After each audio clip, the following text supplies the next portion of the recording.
আমার পরিটা কোথায়? ছেলেটাকে ও আসলে ছেলেটাকে দিবা আমার বয়স। আমার বিয়ে করা স্ত্রী আমার অবর্তমানে আমার বাসায় আর একটা ছেলের কোলে মাথা রেখে শুয়ে আছে, কি সুন্দর করে পরিচয় করিয়ে দিচ্ছে তার বয়ফ্রেন্ড। ওয়াও, আমি তোমাকে কত ভালোবেসেছিলাম। তুমি যদি অন্য কাউকে ভালোবেসে থাকো তাহলে দিনের পর দিন এরকম ভালোবাসার নাটকটা কেন করলো আমার সাথে? বিয়ের আগে একটাবার আমাকে বলতে পারতা না তোমার একজন বয়ফ্রেন্ড আছে? আমি বলতে চেয়েছিলাম, আমি সেদিন তোমাকে বলতে চেয়েছিলাম, কিন্তু তুমি আমার কোনো কথা না শুনে, আমার সাথে কথা না বলে বাবা আমাকে গিয়ে বলে দিলে যে বিয়ের তারিখ ঠিক করো। সেদিন যদি তুমি ওই লজ্জা পাওয়ার নাটকটা না করে আমার সাথে এসে 2টা মিনিট, জাস্ট 2টা মিনিট কথা বলতে, তাহলে আজকে এরকম কোনো সিচুয়েশন তোমার ফেস করতে হতো না। লজ্জা করে না তোমার? এইরকম একটা কাজ করার পরে আমার সামনে দাঁড়িয়ে আমার চোখে চোখ রেখে তুমি এক্সপ্লেনেশন দিচ্ছ? ছি, আমার ঘৃণা হচ্ছে। তোমার এই চেহারাটা দেখতে লজ্জা করছে আমার, লজ্জা। আজকে থেকে দিদিবার সমস্ত দায়ী দায়িত্ব তোমার। সংসারে অনেক ধরনের মনোমালিন্যতা হবে, কিন্তু তোমরা নিজেরাই নিজেদের মধ্যে এটা সমাধান করবে। আমাকে কথা দাও বাবা, তোমরা দুজন দুজনের থেকে কখনো আলাদা হবে না। আসসালামু আলাইকুম স্যার। তোমার ম্যাডামকে দেখেছো? জি স্যার, একটা ছেলে লাগে গাড়িতে করে চলে গেলেন।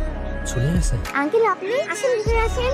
না, আমি ভেতরে আসবো না মামুনি। তোমার আন্টি কি বাসায় এসেছে? কই না তো, আন্টি তো আসেনি। শুভ্র, তুমি ভিতরে আসো বাবা। আঙ্কেল বললো আন্টিকে খুঁজতে এসেছি। দিবার কি আসার কথা ছিল? হ্যাঁ, আসার কথা তো ছিল। আমি বলেছিলাম যে অফিস শেষ করে আমি একা চলে আসবো। দিবা তো আসেনি, তাহলে আমি এখন আসি। আসার যেহেতু কথা ছিল, চলে আসবে। তুমি ভিতরে আসো বাবা। আমার আসলে খুব ইমার্জেন্সি একটা কাজ আছে, আমি ওটা শেষ করে তারপর আসবো। হ্যাঁ।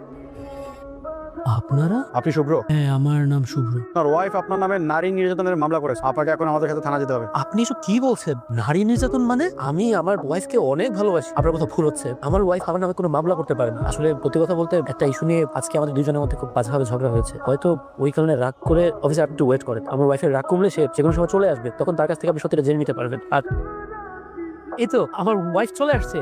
দিবা দেখো, কে যেন পুলিশের কাছে গিয়ে মিস ইনফরমেশন দিয়েছে আমি নাকি তোমার উপর নির্যাতন করছি। তুমি ওনাদেরকে সত্যি কথাটা বলে দাও। এরই তো আপনার হাজবেন্ড, রাইট? জি। শুনুন, আপনার ওয়াইফ নিজে থানায় গিয়ে আপনার নামে শারীরিক নির্যাতনের মামলা করেছে। দিবা স্যার, আমার স্ত্রী আমার উপর রাগ করে আছে, এই জন্য উল্টাপাল্টা কথা বলছে ও। আপনার যা বলার আপনি থানায় গিয়ে বলবেন। এই আমাকে নিয়ে চলো। আপনারা আমার সাথে এরকম করছেন কেন? তুমি কিছু একটা বলো। আমার হাত ছাড়েন। তুমি কিছু বলছো না কেন? তুমি বলো, আমি কিছু করি নাই তো। আরে কি করছেন আপনারা? আরে আমাকে ছাড়।